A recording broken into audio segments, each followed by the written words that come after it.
देखिए, आंकड़े बहुत ही स्पष्ट हैं। सरकार की मंशा भी बहुत स्पष्ट है। सरकार की मंशा ये है कि जो भी इस कोरोना के संकट के समय में किसी भी परिवार में मृत्यु की दुखद घटना हुई है, उन परिवारों तक जो सरकार के द्वारा सहायता राशि होती है, वह राशि उन परिवारों तक, उन घरों तक पहुंचाई जाए। बिहार पहला राज्य है जो कोरोना के कारण मृत हुए परिवारों को 4 लाख रुपए की सहायता राशि देता है। और हमारे राज्य के अंदर जो भी परिवार ऐसा चिन्हित हुआ है, जिस परिवार में मृत्यु कोरोना के कारण हुआ है, भारत सरकार के जो गाइडलाइंस हैं, उन गाइडलाइंस के अनुसार वह कोरोना संक्रमित है, तो वैसे सभी लोगों को 4 लाख रुपया हम लोग सहयोग करते हैं।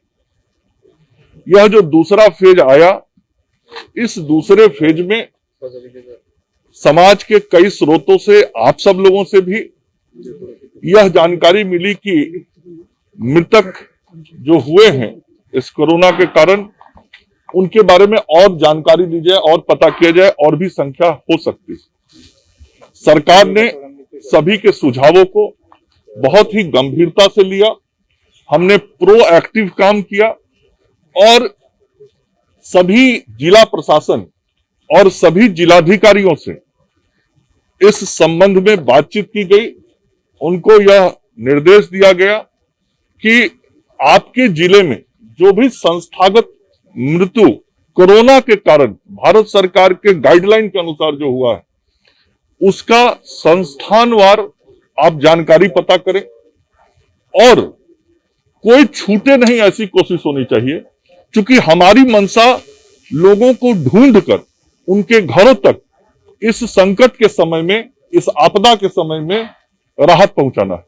हमारे मुख्यमंत्री जी बराबर कहते हैं कि सरकार का जो खजाना है, उस खजाने पर आपदा पीड़ितों का सबसे पहला अधिकार है और यह काम सभी के सुझाव पर किया गया। पिछले 15-20 दिनों में सभी जिला प्रशासन के लोगों ने, जिलाधिकारी ने इसकी मॉनिटरिंग की और रिपोर्ट तैयार करके मुख्यालय को भेजा।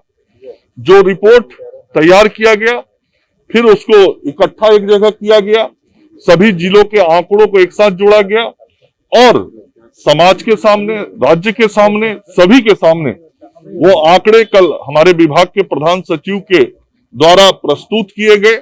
बताया गया कि क्या वास्तव में स्थिति है और हम लोगों ने आगे बढ़ के, सरकार ने आगे बढ़ के इस विषय को निकाला और लोगों तक सहायता पहुंचाने का काम किया है। आप लोग पे कोई भी लापरवाही नहीं हुई, आप यही कहना चाहते हैं? नहीं, मैं ये कह रहा हूं कि हमारी मंशा है कि इस महामारी के दौर में यदि कोई परिवार इस संकट में आया है, तो हम उस तक सरकार की जो घोषित नीति है, देश का पहला राज्य है बिहार जो ये सहयोग उन परिवारों तक पहुंचाता है, हम उन परिवारों तक इस सहयोग को पहुंचाएं। क्या कोई मामला आंकड़ों का है? अभी कल बताया गया कि मौतें जो हुई हैं 9,000 से ज्यादा हुई हैं और 2 दिन ठीक पहले बताया गया कि 5,000 समथिंग कुछ मौतें हुई हैं। तो 2 दिन में इतना आंकड़ा कैसे बढ़ जाएगा? 2 दिन का यह आंकड़ा नहीं है, मैंने कहा 15-20 दिन में यह पूरा प्रक्रिया किया गया। एक दिन में कैसे पता लगेगा, आप भी समझ सकते हैं। 15-20 दिनों में यह पूरी प्रक्रिया की गई। जिलाधिकारियों ने संस्थागत, मैंने जो बातें कही उसको यदि आप ध्यान से सुनेंगे तो चीजें बहुत स्पष्ट हो जाएंगी। संस्थागत मतलब कई प्राइवेट हॉस्पिटल्स थे, DCHC तक कई संस्थान थे, जहां भी भारत सरकार के गाइडलाइन के अनुसार जो कोरोना पॉजिटिव होकर डेथ केसेस हैं, उसके अनुसार जो आंकड़ा जिले का है, उस आंकड़े को वो लोग पता करें, एक एक पता करें, सूक्ष्मता से पता करें। यह काम 15-20 दिनों में किया गया और जब सारे आंकड़े आए तो उसको फिर एक जगह इकट्ठा किया गया, फिर बातचीत की गई। और तब जब सारे आंकड़े राज्य के एक साथ आ गए, तब वो सबके सामने लाया गया। मकसद मैं बार बार कह रहा हूं, मकसद बहुत साफ है कि हम ढूंढ के खोज के वैसे सारे लोगों तक सरकार पहुंचना चाहती है जिन लोगों को हमको सहायता देना है। सर्टिफिकेट का भी मामला है, जो कोरोना जांच का सर्टिफिकेट नहीं है, ये भी एक बड़ा मामला नहीं, है। मैं बार बार जिन विषयों को कह रहा हूं उसको आप लोग स्पष्टता से कृपया समझें।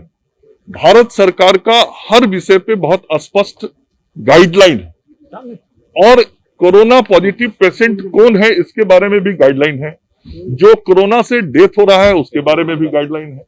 तो जो गाइडलाइन है उसके अनुसार हर निर्णय को किया गया है। कांग्रेस ने आप लोग पे आरोप ये लगाया है कि ये बहुत बड़ा स्कैम है, नंबर ज्यादा इसलिए दिखाए जा रहे हैं कि ज्यादा पैसे की हो, क्या हो? के हिसाब से कांग्रेस ने आरोप क्या लगाया है। हो?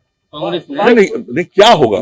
जो आंकड़ा हम दिखा रहे हैं वो व्यक्ति का नाम है, उसका पता है, उसके घर तक, और राशि जान लीजिए, राशि देने के पहले एक बार फिर जिला प्रशासन के द्वारा फिर से अंत में फिर समीक्षा की जाती है। तो इसमें हम तो लोगों तक राहत पहुंचाना चाह रहे हैं, तो सरकार अच्छा काम करेगी तो कांग्रेस को तो अच्छा लगेगा नहीं।